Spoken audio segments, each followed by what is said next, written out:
I'm not sure I can do justice to all friends of Shanthi in relation to what all of us want to say about her, or indeed the vast spectrum of things she was interested in, did and achieved in a lifetime so tragically cut short.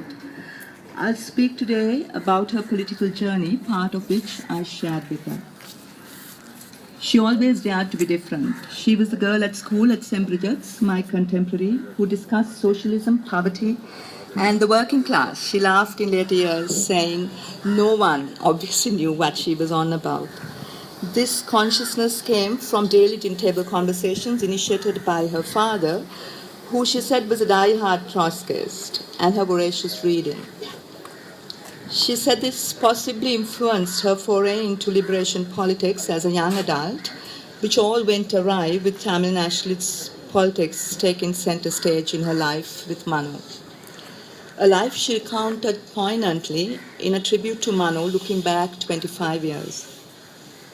In daring to be different, she was a Tamil student at the architecture faculty in Moratuwa who discussed politics with Sinhala JVP students, quoting the displeasure of Tamil students who were then well into Tamil nationalist politics.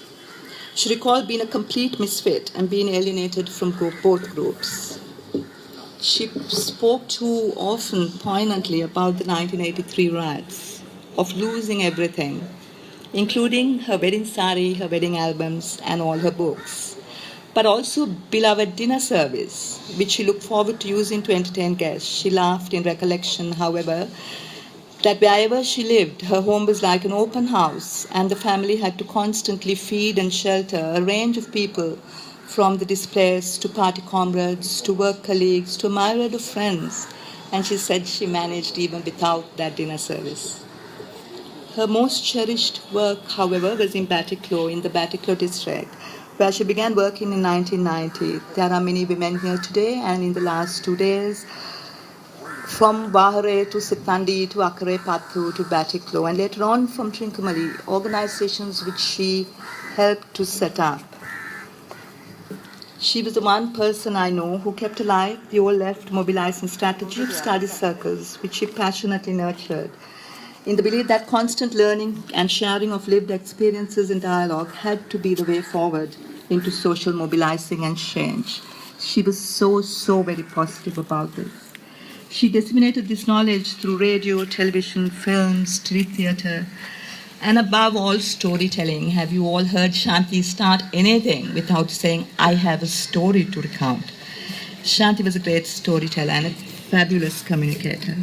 Through this process, she began to build networks. The Suryan Women's Network in Putlam is a great example of this work and the work she did with the Muslim community.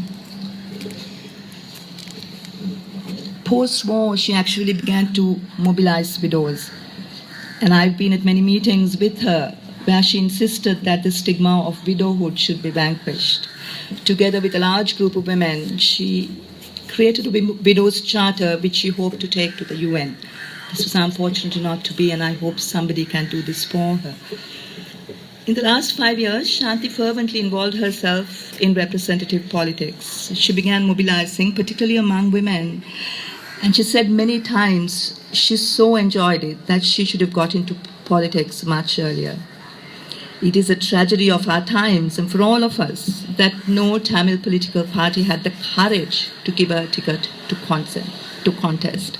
They could not accept her free spirit.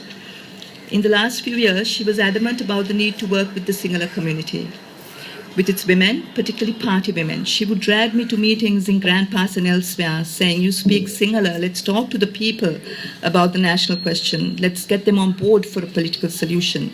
Let's talk feminist politics to them. And then she would chant them with her Sinhala. She didn't need me.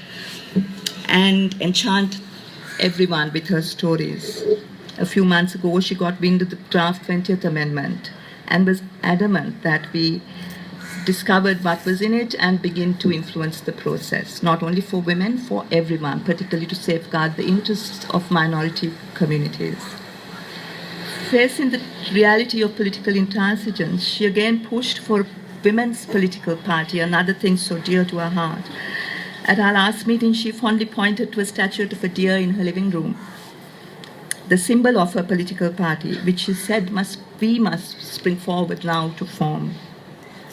She was fundamentally self-reflective about her life and work. But above all, she was so much fun and had a fabulous sense of humor. She was so resilient and light-hearted in the midst of all adversity and never gave up on anything. She pushed us so much to do the work we could be doing and should be doing. There were many times, though, she would relax and could be coaxed into singing, whether at Manatri in Jaffna or at her home, in her fabulous voice, well into the night, despite looming busy schedules the following day. Her busy life, despite of that, she was so very engaged in the life of her children, supporting their choices in education and their wild and various ventures with much pride.